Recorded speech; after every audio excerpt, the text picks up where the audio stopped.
सभी को ये ध्यान रखना ही होगा कि भाग्य रूठ जाए तो कोई बात नहीं, लेकिन गुरु से, ईश्वर से हमारा नाता न टूटे न छूटे। अपने नियम में और पक्के होना है। नियम में पक्के रहेंगे। वो नियम साधारण चीज नहीं है, वो डोर है जो परमात्मा तक जा रही है। उस डोर का मतलब है कि आपको कि डोर परमात्मा थामे हुए हैं। आप जब तक नियम बनाए रखोगे, आपकी डोर वो संभाले हुए है। कहते हैं ना कि हर पतंग आसमान तक पहुंचने के लिए है।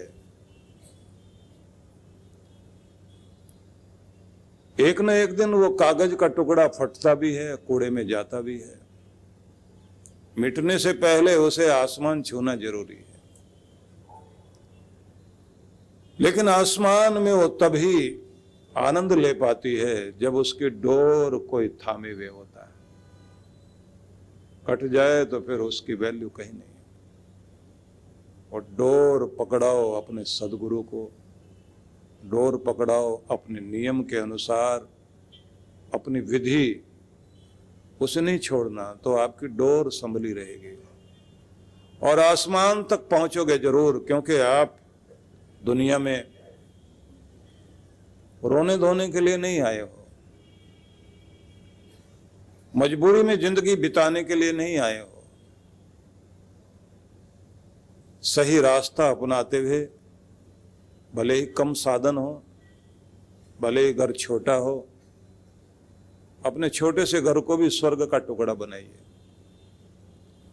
वे लोग पुराने कई कई घर के सदस्य छोटे से घर में रह लेते थे। टीवी नहीं होता था, रेडियो हो ना हो, आपस में बैठ के गा लेते थे, हंस बोल लेते थे, मनोरंजन कर लेते थे। सारा घर एक होता था।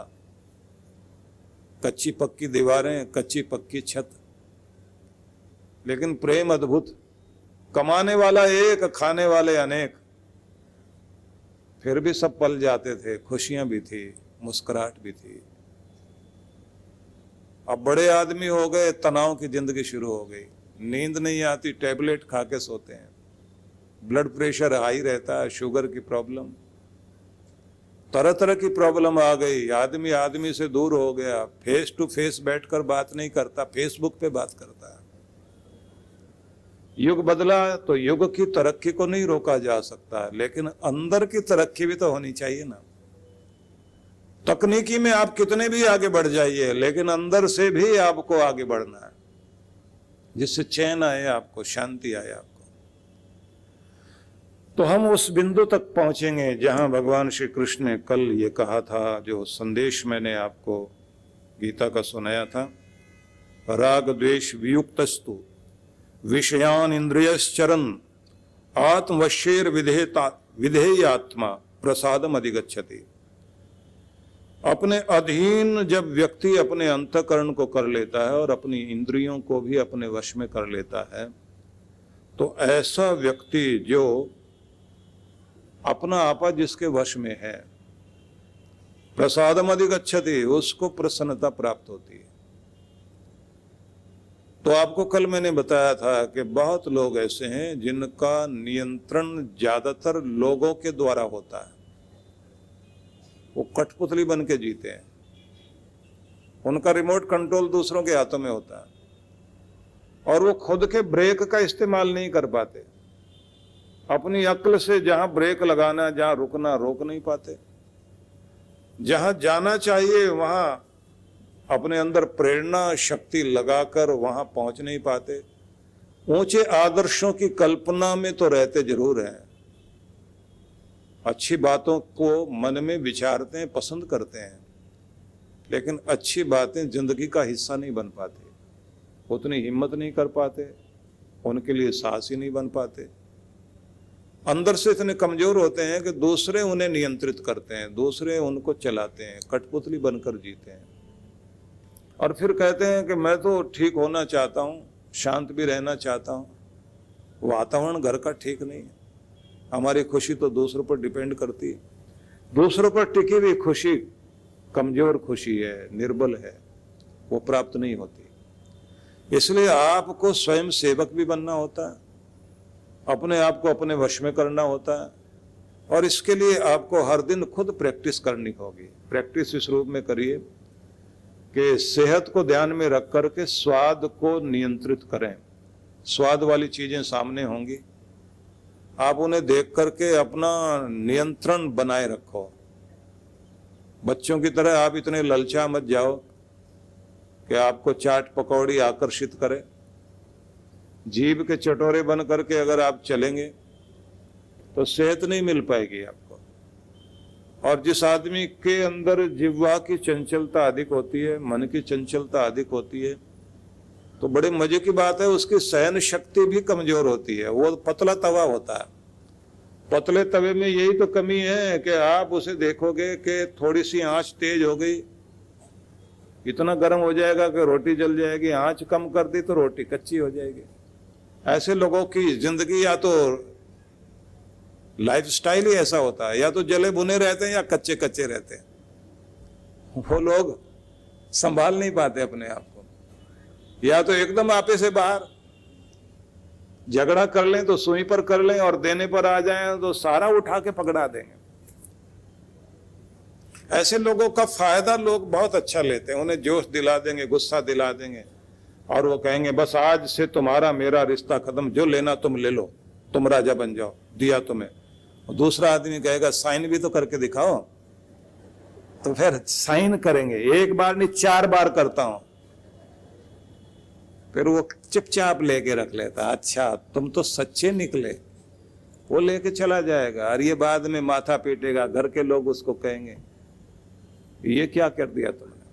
वे लोग जो अंदर से कमजोर होते हैं उनको आप देखते हैं ना, उनको जोश दिला दिया जाए, दुखी कर दिया जाए, घर छोड़ के भाग जाएंगे।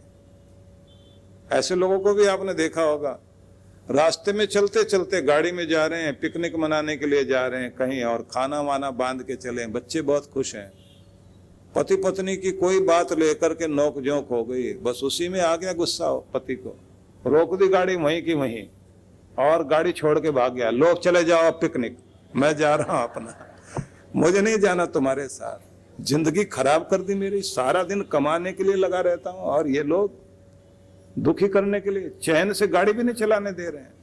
अब तो मैं नहीं जाऊंगा, अब करो क्या करोगे, और भागा जा रहा है जैसे पीछे कोई डंडा लेके आ रहा है, ऐसे खेतों की तरफ भाग रहा है। अब बच्चे कहते माँ ये तूने क्या कर दिया, थोड़ी देर जबान कंट्रोल में रख लेती। अब सारा मूड खराब हो गया। अब माँ कहती है बैठे रहो चुपचाप, थोड़ी देर का ड्रामा, फिर आएगा चल के यही आने वाला है, अभी देख लेना, घंटा 2 घंटे के बाद वापिस आएगा। फिर उसके बाद जब तक माफी नहीं मांगोगे नहीं जाऊंगा, नहीं जाऊंगा। आपने देखा होगा तमाशा, मुझे कैसे पता है, क्योंकि मेरे पास आते हैं ना लोग, बताते हैं कि ये ऐसा करते हैं। आप सोचेंगे एक ने ऐसे कर दिया हो, नहीं नहीं, बहुत ऐसे पात्र हैं, बहुत तरह के पात्र हैं।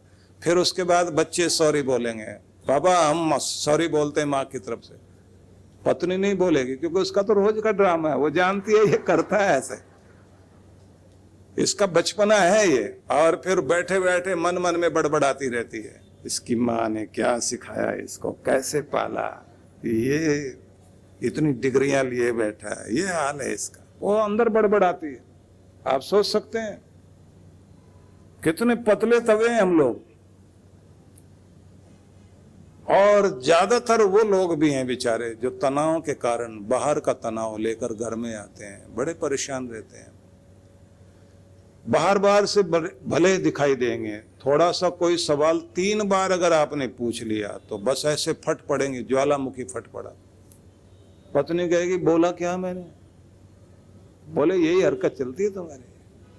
फिर आप देखो क्या लड़ाई होती है।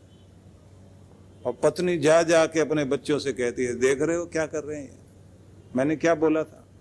अब वो नहीं जानती बेचारी कि उस आदमी के अंदर कितना तनाव भरा हुआ है, कहाँ कहाँ का तनाव अंदर है। वो जो कहते हैं ना कि पॉपकॉर्न से किसी ने पूछा कि तुम तवे पर इतना जोर जोर से उछलते क्यों हो? मक्का के दाने भूनते हैं ना, जब वो इतने जोर जोर से उछलते हैं ऐसे, तो किसी ने पूछ लिया इतने जोर से उछलते क्यों? बोले इतने गर्म तवे पे तुम बैठ के दिखाओ, अगर मेरे से भी ज्यादा ना उछले तो आसमान में लगोगे जाके ऐसे छत पे। तो इतना तवा तपा हुआ हम लोगों का जिंदगी का, पूरा वातावरण हमने इतना बोझिल बना रखा है, तो उछलते हैं और घर में आके ज्यादा उछलते हैं। कृष्ण भगवान एक बात कहते हैं कि तुम्हारी जिंदगी में बहुत तरह की विद्या शिक्षा चलती है, तरह तरह की ट्रेनिंग चलती है, प्रशिक्षण चलते हैं, लोग नई नई चीजें सीखते हैं ना। कंपनी वाले जो है किसी की पदोन्नति कराएंगे, उसके बाद प्रशिक्षण के लिए भेजते हैं, ट्रेनिंग के लिए भेजते हैं कि वो आदमी उस पद के काबिल बन सके। और बीच बीच में भी जो है अच्छे ट्रेनर बुलाते रहते हैं और अच्छी तरह से काउंसलिंग कराते रहते हैं, जिससे आदमी का दिमाग और तेज हो सके, उनके लायक बन सके। नहीं तो आदमी अच्छा रिजल्ट दे नहीं पाता। और अमेरिका में तो और भी तरीके हैं, आईक्यू लेवल के साथ में ईक्यू लेवल बढ़ाने के लिए भी ट्रेनिंग होती रहती है कि व्यक्ति दूसरों को बर्दाश्त कर सके, कभी झुक के कभी तन के, काम कराने का तरीका है उसको। बहुत तरह के प्रयोग दुनिया भर में होते हैं, लेकिन हम अपने अध्यात्म को नहीं जानते, जहां यह समझाया जाता है कि तुम्हारा मन और तुम्हारी बुद्धि और तुम्हारी आत्मा, इसका भी प्रशिक्षण होना चाहिए। ये प्रशिक्षण जब होता है तब आप अंदर से बड़े होते हो, तब तुम्हारी आत्मा महान आत्मा होती है, तब तुम ग्रेट कहलाते हो। और वो चीज तब आती है जब आप हर दिन थोड़ा थोड़ा बड़प्पन धारण करते हैं, मतलब उलझने सुलझाना, झगड़े मिटाना, अशांत को शांत करना, घृणा वाले के अंदर प्रेम पैदा करना, घर के वातावरण को मुस्कुरा कर ठीक करना, जहां आप हैं वहां गुनगुनाते मुस्कुराते हुए आकर अपना कार्य करना। कोई रौनक वाला आदमी होता है, ब्याह शादी के मौके पर सब वेट कर रहे होते हैं कि वो आएगा, हंसाएगा, गाएगा, गुनगुनाएगा, नाचेगा, सबको खुश करेगा। वो जैसे ही आ जाएगा माहौल बदल जाता है। और कुछ लोग ऐसे होते हैं कि ऐसा मुंह लटका के आते हैं, दिया कबीरा रोए, जहां गए वहीं रोना धोना शुरू, वातावरण खराब करते हैं। आपको अपने आप को ऐसा बनाना है कि जहां भी आप गए वातावरण बोझिल है, मुस्कान भर दें, ताजगी भर दें, कड़वाहट को पी जाएं, मिठास का संचार करें। वातावरण को बदलना है आपको, ये बड़प्पन लाना है। और इससे भी ज्यादा ये रिश्तों को बर्दाश्त करने से ही निभाने में सुविधा होती है, एडजस्ट करने में सुविधा होती है। ईगो प्रॉब्लम को हटा करके आप एक दूसरे के साथ तालमेल मिलाते हैं, आपके रिश्ते बढ़िया बनते हैं। और फिर आप जिस चीज पर मन ज्यादा टिकाओगे, जिसके बारे में ज्यादा सोचोगे, मनोविज्ञान के इस नियम को पकड़ लें। साइकोलॉजी ये कहती है कि जहां जिस चीज पर आपने अपना मन टिका दिया, वो चीज आपके मन में अंदर बढ़नी शुरू हो जाएगी। अगर घृणा पर टिका दिया, नफरत पर टिका दिया, नफरत बढ़ती जाएगी, बढ़ती जाएगी, बढ़ती जाएगी। किसी आदमी के प्रति आपके मन में नफरत के कुछ भाव आ जाएं, अभी तो 2-4 बातें आपको समझ आई, फिर तो इतनी इतनी इकट्ठी हो जाएंगी, आपको लगेगा इससे बुरा आदमी तो दुनिया में कोई है ही नहीं। और अगर किसी के प्रति प्रेम जाग जाए, फिर ये लगेगा कि बस देखने लायक यही, सुनने लायक यही है, मिलने लायक यही है। कोई भी अगर एग्जाम्पल देने लायक दुनिया में है तो बस वही है, क्योंकि आपका ध्यान प्रेम में टिक गया। इसलिए आप ये सोचिए, जो जीवन में आप भरना चाहते हैं, जो आप पाना चाहते हैं, जो जीवन में देखना चाहते हैं, बस उस पर ध्यान टिकाओ। क्योंकि कोई भी आदमी दुनिया में संपूर्ण नहीं है। अगर पूर्ण कोई है तो परब्रह्म परमेश्वर है। मनुष्य कभी पूर्ण नहीं होता, उसमें तो कमी होगी होगी। तो अच्छाइयों पर ध्यान टिकाएं तो रिश्ते निभेंगे। और फिर गुणग्राहक अगर आप बनेंगे तो ये ध्यान रख लीजिए, आपके अंदर गुण आएंगे। सफल लोगों की विशेषता यही है, हर जगह से जहां जहां से कुछ भी सीखने लायक है वो सीखते हैं, उन चीजों को जीवन में जोड़ते हैं। उनकी कोशिश होती रहती है कि हर जगह से हम अच्छी चीजों को जोड़ लें, एक एक आदमी से कुछ सीख लें, और जहां चुप रहना चाहिए वहां वो मिर्च मसाला लगाने के लिए अपना टाइम नहीं निकालते। कुछ लोग होते हैं ना कि जिनका काम होता है निंदा चुगली करने में। कई महिलाएं बैठी होती हैं, एक दूसरे के मोहल्ले भर की निंदा चुगली करेंगी, एक एक घंटा 2-2 घंटा तक निंदा चुगली करने के बाद आखिर में फिर भोग डालती हैं, मरण दे पहन सानू की लेना देना है। आखिर में भोग इसी पे डालते हैं। तो अभी तक तुम कर क्या रहे थे भाई? 2 घंटे हो गए, 2 घंटे तक निंदा चुगली हुई और बाद में कहते मरने दो बहन, हमको क्या लेना देना। उस समय ये होता है कि भाई टाइम हो गया, शांति पाठ करना है, तो शांति पाठ इस तरह से करके फिर निकल करके जाती है। लेकिन उससे क्या किसी की प्रगति होती है? कोई आगे बढ़ पाता है? ध्यान रख लीजिए कि निंदा करने वाला व्यक्ति कभी ऊपर नहीं उठ पाता। और एक बात और, जो कर्महीन व्यक्ति है वो हमेशा चमत्कारों के चक्कर में पड़ा रहता है।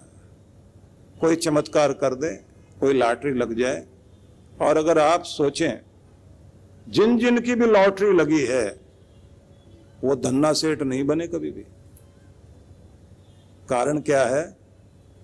अमीरी तब आती है जब दिमाग अमीर बनता है, जब आपको अपने धन को बढ़ाना और बिजनेस करना, उसको ठीक इन्वेस्ट करना, उसको सही संभालना आता है। तो भले ही आपके पास पैसा ना हो, बैंक से लोन लेकर भी आप बिजनेस करके लाखों करोड़ों कमा सकते हो।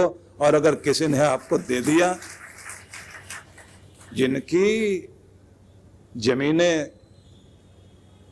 किसी हाईवे के पास आ गई, हाईवे निकल गया, बड़ी रोड निकल गई, और वहां उनको करोड़ों रुपए मिल गए, 5-10 साल के बाद उनकी हालत देखने को मिली, हालत खराब, पैसे गायब, ऐब और लग गए, बच्चे बिगड़ गए। इसलिए ध्यान रख लेना।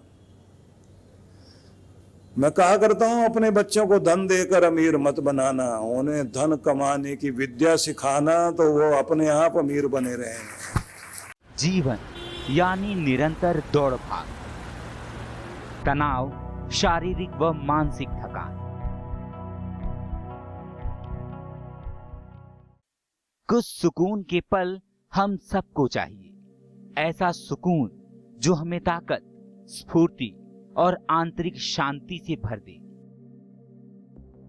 ध्यान यानी मेडिटेशन एक ऐसा माध्यम है जिसके द्वारा मन को चैन, शांति और सुकून मिलता है। और अगर ये ध्यान प्रकृति की गोद में किसी सुरम्य और शीतल स्थान पर हो तो क्या कहने। आइए परम पूज्य सुधांशु जी महाराज और आदरणीय डॉक्टर अर्चिका दीदी के शुभ नेतृत्व में सीखें ध्यान की कुछ अद्भुत विधियां, जो न सिर्फ शरीर को शक्ति प्रदान करेंगी बल्कि आंतरिक शांति से भर देंगी। एक सुंदर अवसर है 5 दिवसीय ध्यान शिविरों में भाग लेने का और साथ ही लघु चंद्रायण तप में भाग लेने का। इन शिविरों की अनूठी बात है कि इसमें प्रमुख ध्यान की विधियां तो होंगी ही, जैसे प्राणायाम, स्वास्थ्यप्रद ध्यान, कुंडलिनी ध्यान, चक्र ध्यान, पिरामिड ध्यान, पंचकर्मा, विभिन्न यौगिक क्रियाएं इत्यादि। साथ ही साधकों को मंगल यात्रा, पूर्णिमा दर्शन, यज्ञ, प्राकृतिक चिकित्सा के साथ साथ दर्शनीय स्थलों के भ्रमण का भी अवसर मिलेगा। सबसे खास बात यह है कि साधक मनाली के एक अत्यंत खूबसूरत रिजॉर्ट में निवास करते हुए इन सब कार्यक्रमों में हिस्सा ले सकते हैं।